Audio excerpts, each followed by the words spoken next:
जुगल नाम so name जपत नित कुंज बिहारी।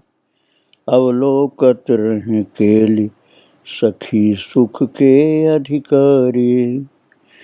गान कला गंधर्व श्याम श्यामा को तोषें। उत्तम भोग लगाए मोर मरकट तिम पोषें। नृपति द्वार ठाड़े रहें दर्शन आशा जास की। आस धीर उद्योत कर रसिक छाप हरिदास की। श्री राधे राधे। भक्तों, गीता जी में भी भगवान ने कहा है 18वें अध्याय में 68वें श्लोक में कि मेरे इस गुह्य ज्ञान को मेरे भक्तों को जो बताता है मुझे बहुत प्रिय होता है। यहाँ तक कह दिया कि उससे ज़्यादा मुझे कोई नहीं प्रिय होता, वो सबसे ज़्यादा प्रिय होता है। अर्थात भगवान की गुप्त बातों को, उनके प्रेम को, उनकी लीलाओं को, उनके चरित्र को भक्तों को सुनाना, ये प्रभु की सेवा है। इससे प्रभु प्रसन्न होते हैं। इसको करते रहना चाहिए। जितना ठाकुर जी कृपा करें उतना ही सेवा कार्य को करते रहना चाहिए। अर्थात अपनी सामर्थ्य के अनुसार लगे रहना चाहिए इसमें। और इस कार्य का एक प्रकार होता है लीला गायन, लीला का अभिनय। अपने मुख से श्रवण कराना तो है ही, जिसको कथा श्रवण कराना बोलते हैं, और लीला गायन और लीला का मंचन, ये भी एक विधा है। आज मैं उसी संबंध में आपको कुछ सुनाने जा रहा हूँ। आप स्वामी श्री हरिदास जी महाराज का मंगलमय चरित्र श्रवण कर रहे थे, तो उनको रसिक संतों ने अनन्य रसिकाचार्य कहा। अनन्य रसिकाचार्य, रसिक संतों में आप समझ लीजिए मुख्य रूप से गोपी भाव से मिलते जुलते जो संत होते हैं वो रसिक कहलाते हैं। रसिक अर्थात कृष्ण प्रेम के रस का रसास्वादन करते हैं। तो ये स्वामी हरिदास जी अनन्य रसिकाचार्य कहे जाते थे, और इनके द्वारा ठाकुर जी की अंतरंग लीलाओं का गान सुनकर समकालीन रसिक परिकर ने इन लीलाओं का मंचनीय अवलोकन कराने हेतु श्री हरिदास जी से अत्यधिक अनुनय विनय किए। कहा, महाराज जी, इससे साधक समाज को, भक्त समाज को बहुत लाभ होगा, इसलिए आप कृपा करके अपना आशीर्वाद दीजिए कि जिन लीलाओं का वर्णन आप किया करते हैं पदों में, उसको हम मंचों पर अभिनय करा के, अर्थात मंचनीय अवलोकन करा के लोगों के भक्ति का पोषण करें। तो रसिकों की इस लोकोपकारी प्रार्थना को सुन करके स्वामी जी ने अनंत कोटि ब्रह्मांड नायक श्री बांके बिहारी जी महाराज से इस सत्संकल्प की पूर्णता के लिए संबल प्रदान करने की याचना करते हुए लोक को रसाप्लावित करने के उत्तम प्रयास आरंभ कर दिए। और यहीं से रास लीला परंपरा के मंचनीय उद्भव का शुभारंभ हुआ,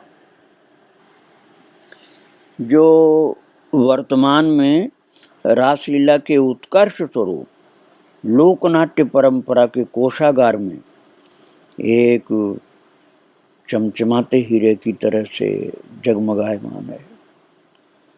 अब ये भक्तों, रासलीला का जो मंचन होता है, इसके जो निर्देशक होते हैं अथवा स्वामी कह लीजिए, और जो उसमें सेवा कार्य में रत लोग होते हैं, सेवक लोग होते हैं, उनके ऊपर निर्भर करता है कि आपका सेवा भाव है या केवल बिजनेस है।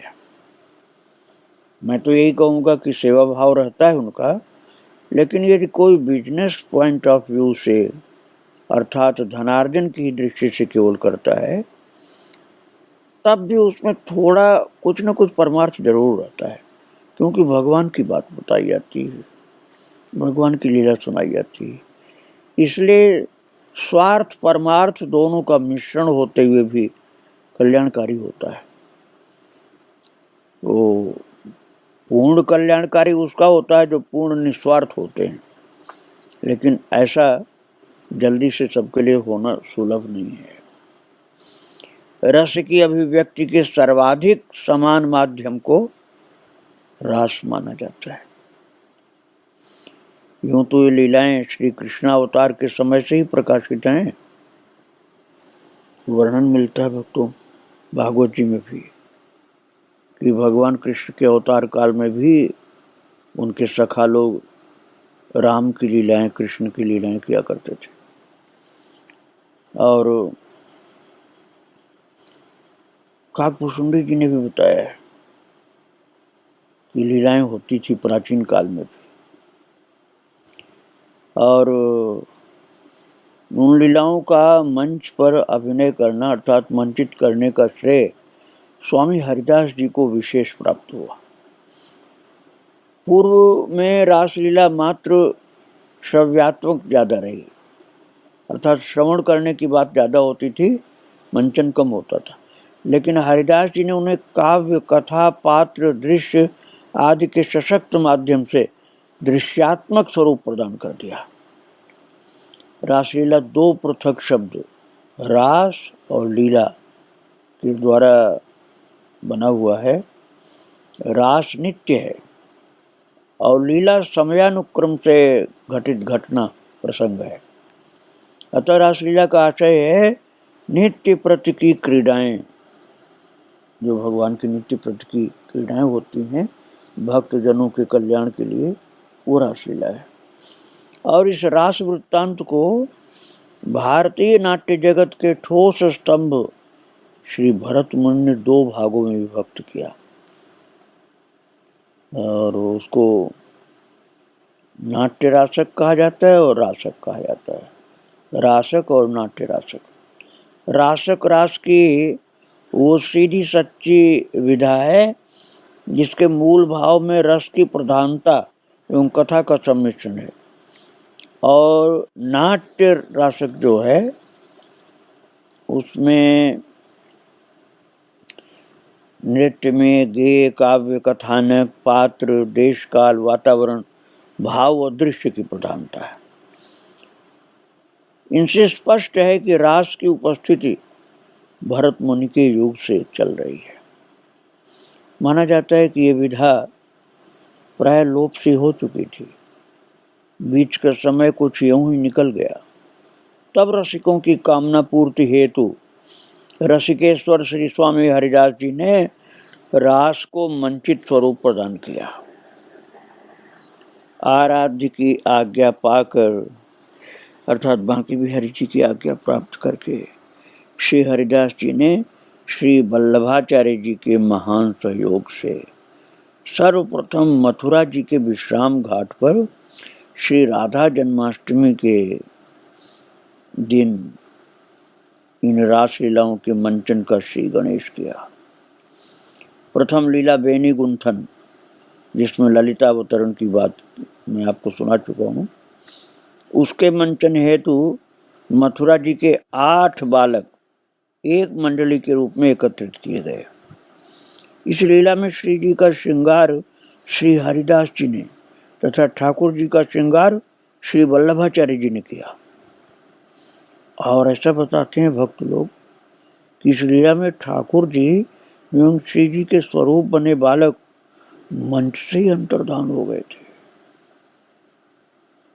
अब आप विचार करिए ना, एक तो सूरदास जी के गुरु थे वल्लभाचार्य जी, और दूसरे महान रसिकाचार्य श्री स्वामी हरिदास जी थे। तो जो 2 बालक चुने गए थे वो साधारण बालक नहीं थे भक्तों। एक बालक तो श्री जी का श्रृंगार स्वामी हरिदास जी के हाथ से उसका श्रृंगार हुआ। स्वामी हरिदास जी जो बांके बिहारी जी का श्रृंगार करते थे, वो स्वयं अपने हाथ से उस बालक का श्रृंगार किए थे, जिसको श्री जी बनाया गया था, राधा रानी बनाया गया, और जिसको ठाकुर जी अर्थात कृष्ण बनाया गया था, उसका श्रृंगार श्री वल्लभाचार्य जी ने अपने हाथ से किया। और इनकी लीला जो थी ना, जैसे साक्षात भगवान ही लीला कर रहे हो और साक्षात राधा रानी लीला कर रहे हैं, ऐसी लीला हुई थी। और महाराज ये कार्यक्रम पूरा स्वामी हरिदास जी और वल्लभाचार्य जी के दिव्य करार बिंद के द्वारा हुआ था। तो भगवान ही इनके शरीर में जैसे लीला कर रहे थे, ठाकुर जी और राधा रानी ने ही इन दोनों बालकों के शरीर में प्रवेश करके लीलाएं की थी। यही कारण है कि दोनों ही बालक मंच से अंतर्धान हो गए। ऐसा नहीं कि शरीर छूट गया और वो निष्प्राण हो गया, ऐसी बात नहीं, शरीर ही अंतर्धान हो गया। इसलिए पुनः कुछ समय तक लीला मंचन में व्यवधान उत्पन्न हो गया। बात ये थी कि जिनके बालक थे, फिर उन लोगों के घरों में जो ज्ञानी पुरुष थे, भक्त थे, उन लोगों को विशेष दुख नहीं हुआ, लेकिन और लोगों को बड़ा दुख हुआ कि हमारा बालक तो अंतर्धान हो गया, अर्थात भगवान के धाम सीधा चला गया, शरीर सहित चला गया। तो एक सामान्य जनता में एक शोक का वातावरण छा गया। इसलिए कुछ काल व्यतीत हो जाने पर श्री हरिदास जी एवं वल्लभाचार्य जी ने उक्त निकुंज लीला अर्थात वेणी गुंथन की लीला को फिर से प्रारंभ किया। बहुत दिन तक नहीं किया गया, क्योंकि जनता में भक्तों को तो प्रसन्नता हुई कि उन जीवों को भगवान अपने धाम में ले गए, लेकिन और लोगों को दुख हुआ था। तो ठाकुर जी का श्री मुकुट एवं वंशी रसिक श्री घमंड देव जी को दे करके, एक घमंड देव नाम के संत थे भक्तों, उनको दे करके उन्हें रासलीला मंचन हेतु मंडली गठित करने की आज्ञा दी थी। और हरिदास जी और वल्लभाचार्य दोनों महापुरुषों ने, ये दोनों महापुरुषों ने ही घमंड देव जी को ही रासलीला का मंचन करने के लिए आदेश दिया था। कि आदेश देना क्या, आप समझिए, आशीर्वाद दिया था। स्वामी हरिदास जी ने और श्री वल्लभाचार्य जी ने, दोनों लोगों ने ही घमंड देव जी को, जो एक महान संत थे, घमंड देव का मतलब आप मत समझना कि बड़े घमंड में थे, उसका मतलब आप ये समझिए कि राधा रानी के चरणाश्रित होने का घमंड। जैसे असाभिमान जाय जन भोरे, मैं सेवक रघुपति पति मोरे, राम जी के सेवक होने का जो अभिमान, ऐसे ही राधा रानी के चरणों के आश्रित होने का घमंड था। इसलिए वो सात्विक घमंड हुआ भक्तों, वो कोई संसार का घमंड नहीं, प्रभु के शरणागति का घमंड कि हम प्रभु के। तो इसके कारण घमंड देव एक महान संत थे। तो उन्हीं को ही स्वामी हरिदास जी और श्री वल्लभाचार्य जी ने ये आशीर्वाद प्रदान किया कि आप रासलीला करिए। तो रासलीला के मंचन हेतु इस प्रकार से घमंड देव महाराज को वल्लभाचार्य और स्वामी हरिदास जी दोनों की आज्ञा प्राप्त हो गई थी। और उसके बाद घमंड देव जी ने ग्राम करहला जा करके, करहला बरसाना के पास है भक्तों, और वहाँ जा करके स्थानीय नागरिकों के सहयोग से रास मंडली गठित की थी घमंड देव जी ने। इसके बाद तो मानो रासलीला परंपरा का स्वर्ण युग ही प्रारंभ हो गया। उस समय रासलीला शुद्ध भक्ति का कार्य था भक्तों, उसमें कुछ भी दूसरा उद्देश्य नहीं था। और शनै शनै प्रगति पथ पर अग्रसित हुई रासलीलाएं बहुत श्रेष्ठ स्थान तक पहुंच गई, जिससे सामान्य लोग भी दर्शन करके बहुत भाव विभोर हो जाते थे। और उसमें बहुत से ऐसे भक्त हुए हैं रासलीलाधारी जिनको कहा जाता है कि जिन्होंने रासलीला के द्वारा खुद भी जीवन को परम भक्ति में बना दिया और उन लोगों को भी भक्ति का विशेष लाभ प्राप्त हुआ जिन्होंने दर्शन किया। मैं आपको श्री घनश्याम ठाकुर के चरित्र में सुना चुका हूँ। घनश्याम ठाकुर जब कृष्ण बनते थे तो कृष्ण का ही आवेश आ जाता था उनके अंदर, और इस तरह से राधा बाबा जैसे महापुरुष के ऊपर भी और महाराज श्री भाई जी हनुमान प्रसाद पोद्दार जी के ऊपर भी बड़ा जबरदस्त भक्ति का असर होता था। सामान्य लोगों की बात मैं क्या बताऊं, ये बड़े बड़े सिद्ध लोग भी उससे प्रभावित हो जाते थे। तो भक्तों, इस प्रकार से हम कह सकते हैं कि रासलीला का जो वर्तमान स्वरूप है उसकी आधार भूमि श्री हरिदास जी और श्री वल्लभाचार्य जी के द्वारा ही तैयार की गई थी और आशीर्वाद भी प्राप्त हुआ था। और उसके एक बार तो उन्हीं दोनों लोगों के हाथों से ही हुआ था जिसमें कृष्ण और राधा रानी अंतर्धान हो गए थे। और उसके बाद जब शुरू हुआ कुछ वर्षों के एक गैप के बाद, कुछ वर्षों तक तो लोगों को यही लगता रहा कि दोनों बालक अंतर्धान हो गए, ये ठीक नहीं है। ऐसा ना हो कि जब जब लीला हो तब तब ऐसे हो जाए कि बच्चे गायब हो जाएं। तो कुछ वर्षों तक नहीं किया गया था। इसके बाद घमंड देव जी को जब उन दोनों ही महान संतों का आशीर्वाद प्राप्त हुआ तो राधा रानी की लीला भूमि बरसाना के निकट कराहला ग्राम में फिर ये प्रारंभ हुआ था लीला का कार्यक्रम। और जन जन को मुग्ध करने वाली रासलीला केवल प्रभु लीलाओं का दृश्यांकन ही नहीं है, ये तो नाट्य जगत की वो उच्च स्तरीय विधा है जिसके अवलोकन व मंचन करने के लिए इस त्रिलोकी का समग्र सांस्कृतिक संसार लालायित रहता हुआ समय का इंतजार करता है।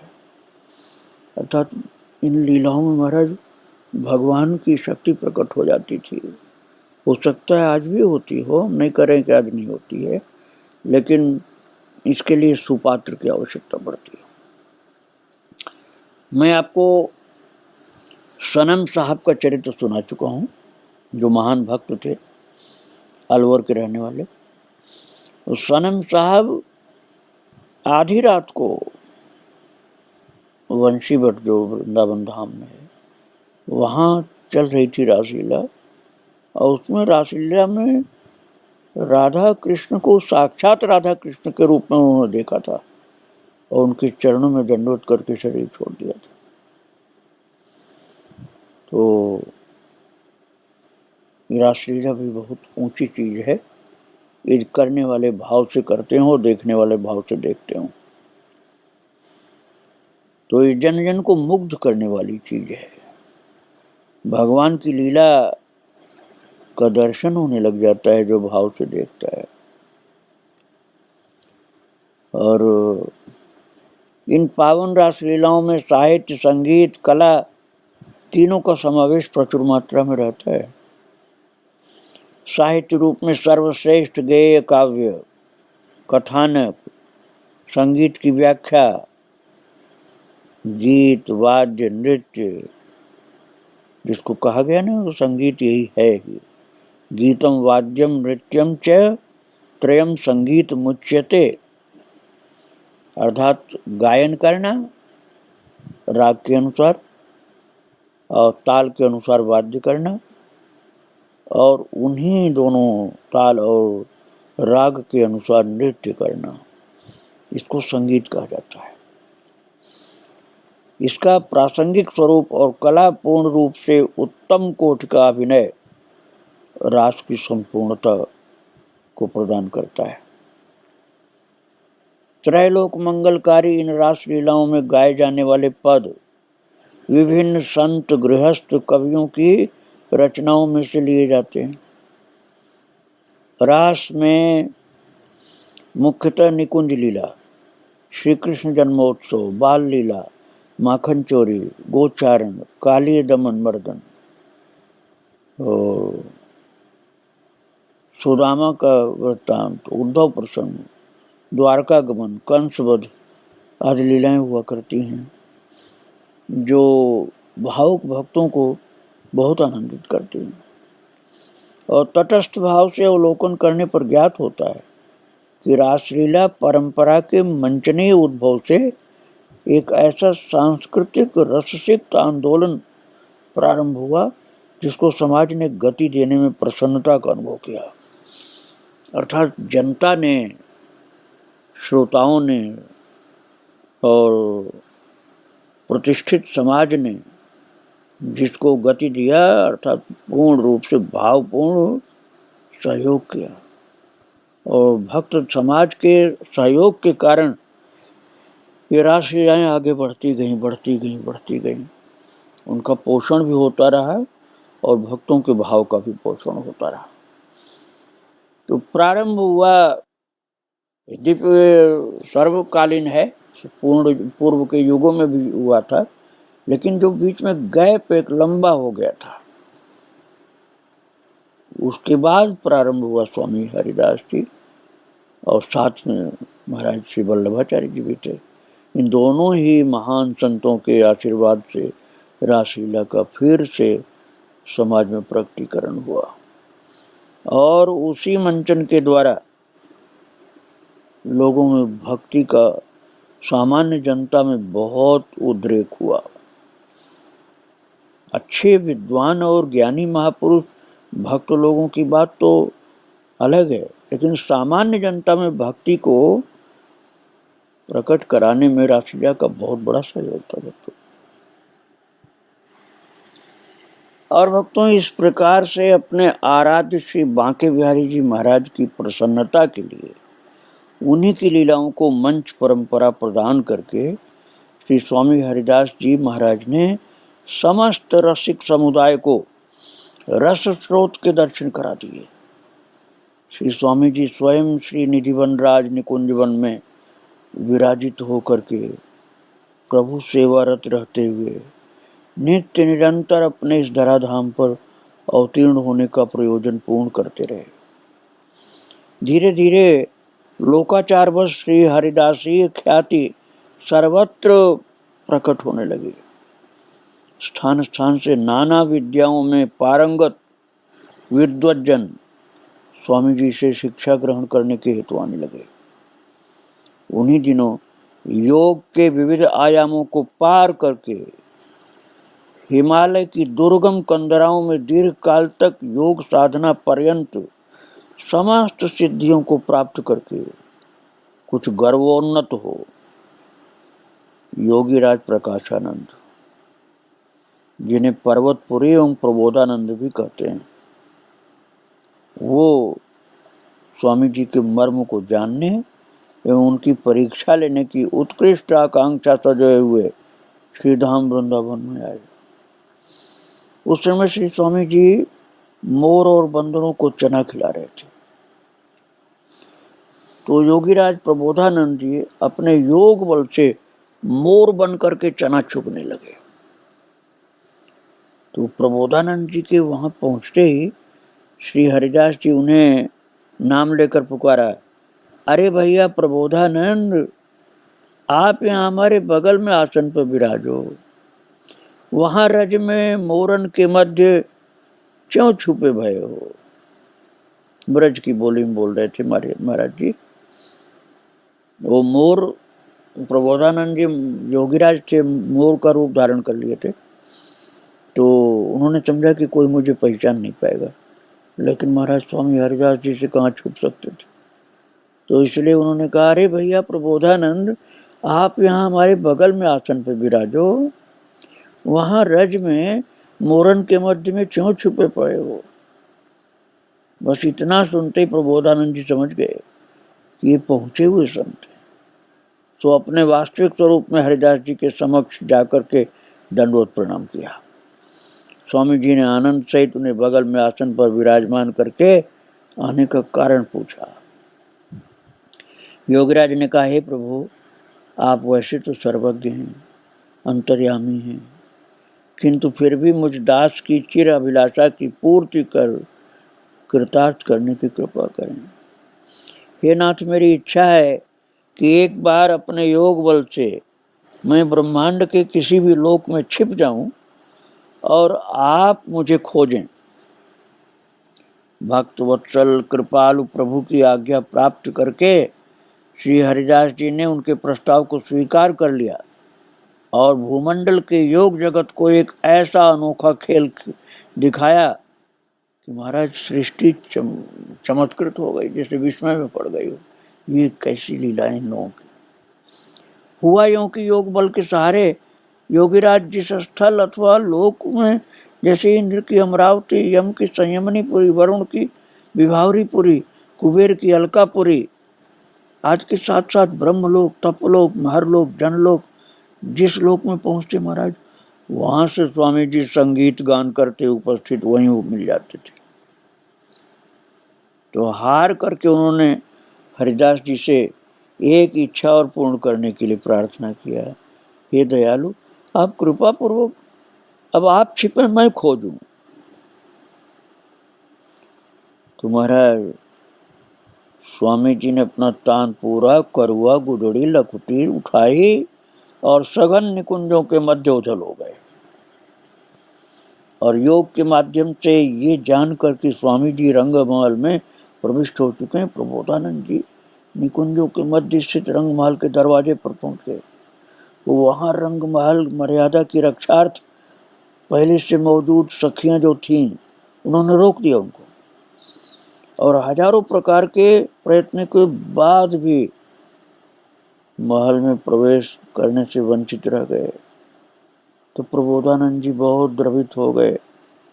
अंदर से मध्यम स्वर में आती हुई बहुत प्रकार के संगीत वाद्य यंत्रों की झंकृति उनके हृदय को विचलित करने लगी और अपनी स्मृति गंवा करके वो महाराज बार बार विनती करने लगे और कहने लगे, द्वार खड़े महराव घुमाव, बुलंद अखंड उदीप्त अखाड़े, छावनी क्षेत्र देव तने, मगधात इतय उत्पालक आड़े, नाचत नारी गवावत यूथप, ताल मृदंग समीपन गाड़े, सूझत प्रेम सखा घर वार, न पूछत पौड़ियो कौन की ठाड़े। प्रबोधानंद जी के इस तरह से विकल होकर पूछने पर सखियों ने बताया, अरे तुम पहचान नहीं पा रहे हो, शेष महेश दिनेश गणेश लो, पावत पारन नेक विचारे, रिद्धि सिद्धि समाधि सभी, प्रतिता को अनंत स्वरूप निहारे, कुंज निकुंज कृपालु रसज्ञ जो, काजरि कामरि शीस उड़ारे, रेणु रमैया रमापति प्रेम, श्री बांके बिहारी के डौडिया द्वारे। ये सुन करके तब योगीराज महाराज समझ पाए कि क्या है। पहले तो चकित हो गए थे दृश्य देखकर, अब वो अपने हृदय को जैसे झकझोरते हुए विनम्र स्वर में हरिदास जी की प्रार्थना करने लगे, मेरे ऊपर कृपा करिए, मैं आपको नहीं खोज पाऊंगा। श्री स्वामी जी ने जाना कि इनका गर्व खत्म हो गया। तब रंगमहल से बाहर आकर उनको दर्शन दिया और साथ ही प्रबोधानंद जी को प्रभु कृपा सुलभ कराते हुए वृंदावन धाम में वास दे दिया। और यहीं से प्रबोधानंद जी को प्रकाश दास के नए नाम से जाना गया भक्तों।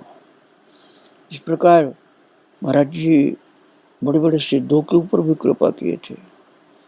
आगे उनके चरित्र को फिर आप सुनेंगे। आज महाराज जी को प्रणाम करके यहीं विराम दे रहा हूँ। श्री राधे राधे, जय श्री राधे राधे।